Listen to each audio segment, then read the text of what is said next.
Amazon ఇండియాలో billions of dollars invest చేసింది. కానీ ఒక డికెట్ కంటే ఎక్కువ టైం గడిచినా కూడా world's fastest growing retail markets లో ఒకటైన ఇండియాని పూర్తిగా ఆక్యుపై చేయలేకపోయింది. మోర్ దెన్ డికెడ్ ఎగో అమెజాన్ ఇండియా వైపు చూసి ఫ్యూచర్ ని చూసింది. జెఫ్ బెజోస్ కి చైనా తర్వాత ఇండియా ఒక రెడెంప్షన్ స్టోరీ అవ్వాల్సింది. ఎందుకంటే అమెజాన్ చైనాను కాంకర్ చేయడంలో ఫెయిల్ అయింది. అక్కడ లోకల్ జైన్స్ చాలా పవర్ఫుల్ గా ఉండడం, రెగ్యులేషన్స్ చాలా స్ట్రిక్ట్ గా ఉండడం వల్ల అమెజాన్ తన డామినెన్స్ ని ఎస్టాబ్లిష్ చేయలేకపోయింది. కానీ ఇండియా మాత్రం డిఫరెంట్ గా కనిపించింది. ఇది ఒక democracy, fastest growing economy, rapidly digitalize అవుతున్న సొసైటీ అండ్ ఆన్లైన్ షాపింగ్ ని ఇంకా పూర్తిగా అడాప్ట్ చేయని hundreds of millions of potential customers. Amazon కి ఫార్ములా చాలా సింపుల్ గా అనిపించింది. హెవీ ఇన్వెస్ట్మెంట్ చేయాలి, లాజిస్టిక్స్ నెట్వర్క్ బిల్డ్ చేయాలి, లాసెస్ ని అబ్జర్వ్ చేయాలి, అగ్రెసివ్లీ స్కేల్ అవ్వాలి, ఆ తర్వాత మార్కెట్ ని డామినేట్ చేయాలి. ఎగ్జాక్ట్లీ ఇదే ప్లేబుక్ ని అమెజాన్ యూకే, జర్మనీ, జపాన్ లాంటి మార్కెట్స్ లో సక్సెస్ఫుల్లీ యూజ్ చేసింది. కానీ 13 years లేటర్ ఆ ప్లాన్ ఒక రియాలిటీని ఫేస్ చేసింది. అమెజాన్ అస్సలు ఎక్స్పెక్ట్ చేయని reality. Billions of dollars spend చేసిన, డికెట్ కంటే ఎక్కువ టైం ఇండియాలో ఆపరేట్ చేసిన అమెజాన్ ఇండియన్ మార్కెట్ కోడ్ ని పూర్తిగా క్రాక్ చేయలేకపోయింది. దానికి బిగ్గెస్ట్ సిగ్నల్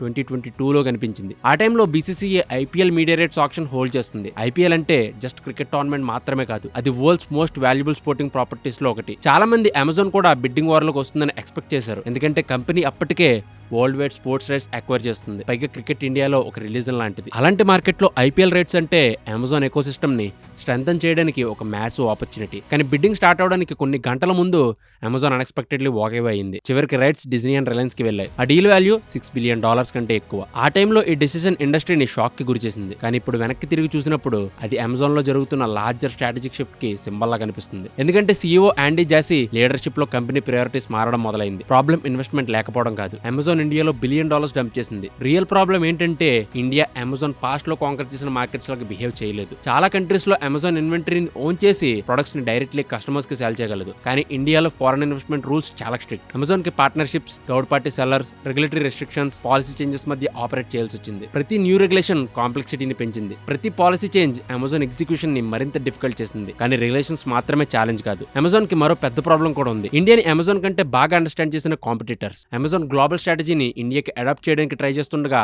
లోకల్ రైవల్స్ మాత్రం ఫస్ట్ డే నుంచే ఇండియన్ కన్స్యూమర్స్ కోసం బిజినెసెస్ బిల్డ్ చేస్తున్నారు. Flipkart smaller cities, tier 2 and tier 3 towns లో వాల్యూ కాన్షియస్ షాపర్స్ ని అగ్రెసివ్లీ టార్గెట్ చేసింది. రిలయన్స్ రీటైల్ తన massive offline store network, political connections, telecom ecosystem use చేసి Amazon replicate చేయలేని advantages create చేసింది. And unlike Amazon, consumer behaviour change అయినప్పుడు ఈ companies చాలా ఫాస్ట్ గా రియాక్ట్ అయ్యాయి. అదే ఈ కామర్స్ గ్రో అవుతున్న టైంలో అమెజాన్ కి ఒక పెద్ద పెయిన్ గా మారింది. చాలా సంవత్సరాల పాటు Amazon consumers next day delivery లేదా 2 day డెలివరీని యాక్సెప్ట్ చేస్తూనే ఉంటారని నమ్మింది. కానీ ఇండియన్ కన్స్యూమర్స్ మాత్రం కంప్లీట్లీ డిఫరెంట్ డైరెక్షన్ లో ఆలోచిస్తున్నారు. వాళ్ళకి ప్రొడక్ట్స్ రేపు రావడం కాదు, ఇప్పుడే కావాలి. ఎంత త్వరగా వస్తే అంత మంచిది. అక్కడే బ్లింకిట్, జెప్టో అండ్ ఫ్లిప్కార్ట్ వంటి కంపెనీస్ ఆపర్చునిటీని గుర్తించాయి. వాళ్ళు కస్టమర్స్ కి కేవలం 10 నిమిషాల్లో డెలివరీ చేస్తామని ప్రామిస్ చేయడం స్టార్ట్ చేశారు. పోస్ట్ లో చాలా మంది అనలిస్టులు ఈ మోడల్ సస్టైనబుల్ కాదని భావించారు. 10 minutes లో డెలివరీ, అది బిజినెస్ పర్స్పెక్టివ్ లో ఆల్మోస్ట్ ఇంపాసిబుల్ గా అనిపించింది. కానీ కస్టమర్స్ కి మాత్రం అది చాలా నచ్చింది. ఒక నీచ్ సర్వీస్ గా మొదలైన కాన్సెప్ట్ కొద్ది కాలంలోనే ఇండియన్ రీటైల్ ఇండస్ట్రీలో హాటెస్ట్ ట్రెండ్స్ లో ఒకటిగా మారిపోయింది. ఇండస్ట్రీ అనలిస్టులు ఇప్పుడు చెప్తుంది ఏంటంటే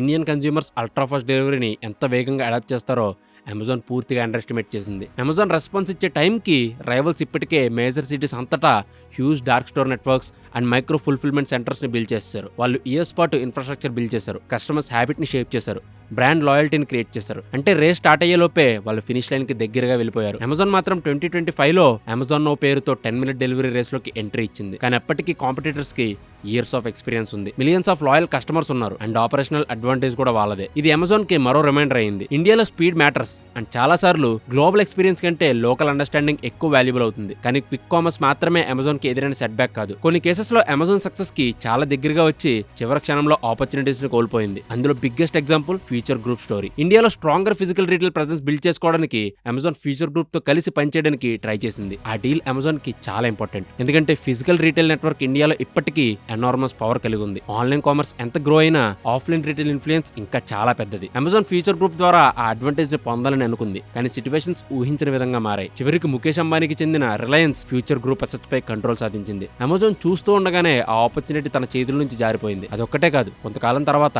అమెజాన్ కి రిలయన్స్ రీటైల్ లో ఇన్వెస్ట్మెంట్ చేసే ఛాన్స్ కూడా వచ్చింది. ఇది జనరల్ ఆపర్చునిటీ కాదు. రిలయన్స్ రీటైల్ అంటే ఇండియాలో లార్జెస్ట్ రీటైల్ నెట్వర్క్, దేశంలోని మోస్ట్ పవర్ఫుల్ కార్పొరేట్ గ్రూప్స్ లో ఒకటి. అలాంటి పార్ట్నర్షిప్ జరిగుంటే అమెజాన్ కి ఇండియన్ మార్కెట్ లో కంప్లీట్లీ డిఫరెంట్ పొజిషన్ దక్కుండేది. Physical stores, supply chains, distributor networks, customer reach ఇవన్నీ ఒకే డీల్ ద్వారా యాక్సెస్ అయ్యేవి. కానీ అమెజాన్ ఆపర్చునిటీని డిక్లైన్ చేసింది. ఎందుకంటే ఆ పార్ట్నర్షిప్ లో అమెజాన్ కు ఫుల్ కంట్రోల్ దక్కేది కాదు. ఆ టైంలో ఎగ్జిక్యూటివ్స్ ఇంకా ఒక విషయాన్ని నమ్ముతున్నారు, మనం ఇండియాని ఓన్ స్ట్రెంత్ తో గెలవగలం. అది వాళ్ళ బిలీఫ్, అది వాళ్ళ కాన్ఫిడెన్స్ అండ్ అది వాళ్ళ స్ట్రాటజీ. కానీ సంవత్సరాలు గడిచే కొద్దీ రియాలిటీ వేరే పిక్చర్ ని చూపించింది. ఈ రోజు రిలయన్స్ ఫిజికల్ రిటైల్ స్టోర్స్ నుంచి డిజిటల్ కామర్స్ ప్లాట్ఫామ్స్ వరకు, టెలికాం సర్వీసెస్ నుంచి స్ట్రీమింగ్ ప్లాట్ఫామ్స్ వరకు ఒక మ్యాసివ్ ఎకోసిస్టమ్ ని బిల్డ్ చేసింది. అది జస్ట్ రీటైల్ కంపెనీ కాదు, అది ఒక ఇంటిగ్రేటెడ్ బిజినెస్ ఎంపైర్. అలాంటి ఎకోసిస్టమ్ తో కంపీట్ చేయడం అమెజాన్ కి చాలా డిఫికల్ట్ గా మారింది. ఇప్పుడు అమెజాన్ ప్రయారిటీస్ ఎక్కడున్నాయో చూడండి. అక్కడే స్టోరీలో మరో మేజర్ షిఫ్ట్ కనిపిస్తుంది. కంపెనీ ప్రకారం 2030 నాటికి ఇండియాలో అమెజాన్ టోటల్ ఇన్వెస్ట్మెంట్స్ $35 బిలియన్ ని ఎక్సిట్ చేయొచ్చు. ఇది చిన్న నెంబర్ కాదు, అది ఒక ఎనార్మస్ కమిట్మెంట్. కానీ ఇంట్రెస్టింగ్ థింగ్ ఏంటంటే ఆ ఇన్వెస్ట్మెంట్ లో growing share traditional e commerce expansion కి వెళ్ళడం లేదు. బదులుగా AI infrastructure and data centres వైపు వెళ్తుంది. ఇది ఇండియాకి మాత్రమే సంబంధించిన చేంజ్ కాదు, అమెజాన్ గ్లోబల్ స్ట్రాటజీలో జరుగుతున్న బ్రాడర్ ట్రాన్స్ఫర్మేషన్ లో భాగం. CEO యాండీ జేసీ గత కొన్ని సంవత్సరాలుగా కంపెనీని ఏఐ ఫస్ట్ ఫ్యూచర్ వైపు తీసుకెళ్తున్నాడు. ఆ జర్నీలో ఎన్నో ప్రాజెక్ట్స్ కట్ చేశారు, కాస్ట్ రెడ్యూస్ చేశారు, క్యాపిటల్ ఎడ్యుకేషన్ ని కంప్లీట్లీ రీథింక్ చేశారు, అలాగే tens of thousands of employees ని లే ఆఫ్ చేశారు. అదే టైంలో ఆర్టిఫిషియల్ ఇంటెలిజెన్స్ ఇన్ఫ్రాస్ట్రక్చర్ పై hundreds of billions of dollars invest చేస్తున్నారు. అమెజాన్ బిలీఫ్ చాలా క్లియర్, ఫ్యూచర్ గ్రోత్ కి biggest opportunity AI, future growth కి biggest battle ground AI, future growth కి బిగ్గెస్ట్ ఇన్వెస్ట్మెంట్ డెస్టినేషన్ కూడా ఏఐ. వాల్ స్ట్రీట్ ఈ స్ట్రాటజీని reward చేసింది, ఇన్వెస్టర్స్ కి ఈ డైరెక్షన్ నచ్చింది, మార్కెట్ కూడా లార్జ్లీ పాజిటివ్ గా రియాక్ట్ అయింది. As a result Indian e commerce battle Amazon future స్టోరీలో ఒకప్పుడున్నంత సెంట్రల్ రోల్ ని ఇప్పుడు పోషించడం లేదు. ఇండియా ఇప్పటికీ ఇంపార్టెంట్, కానీ కంపెనీ ఫోకస్ ఇప్పుడు బ్రాడర్ గ్లోబల్ ప్రయారిటీస్ వైపు షిఫ్ట్ అవుతుంది. అయితే అమెజాన్ ఇండియా స్టోరీ మనకు ఒక పవర్ఫుల్ లెసన్ నేర్పుతుంది. ప్రపంచంలో బిగ్గెస్ట్ కంపెనీస్ అయినా అన్లిమిటెడ్ రిసోర్సెస్ ఉన్నా బిలియన్స్ ఆఫ్ డాలర్స్ స్పెండ్ చేసిన ఒక విన్నింగ్ ఫార్ములాని తీసుకుని ప్రతి మార్కెట్ లో కాపీ పేస్ట్ చేయలేవు. ప్రతి మార్కెట్ కి తన ఓన్ రూల్స్ ఉంటాయి, తన ఓన్ కల్చర్ ఉంటుంది, తన ఓన్ కన్స్యూమర్ బిహేవియర్ ఉంటుంది, అలానే తన ఓన్ కాంపిటేటివ్ ల్యాండ్స్కేప్ ఉంటుంది. ఇండియా విషయంలో లోకల్ రెగ్యులేషన్స్ అవుట్కమ్ ని షేప్ చేశాయి, కన్స్యూమర్ బిహేవియర్ అవుట్కమ్ ని షేప్ చేసింది, పవర్ఫుల్ డొమెస్టిక్ కాంపిటేటర్స్ అవుట్కమ్ ని షేప్ చేశారు, అండ్ గ్లోబల్ జైంట్స్ చాలా సార్లు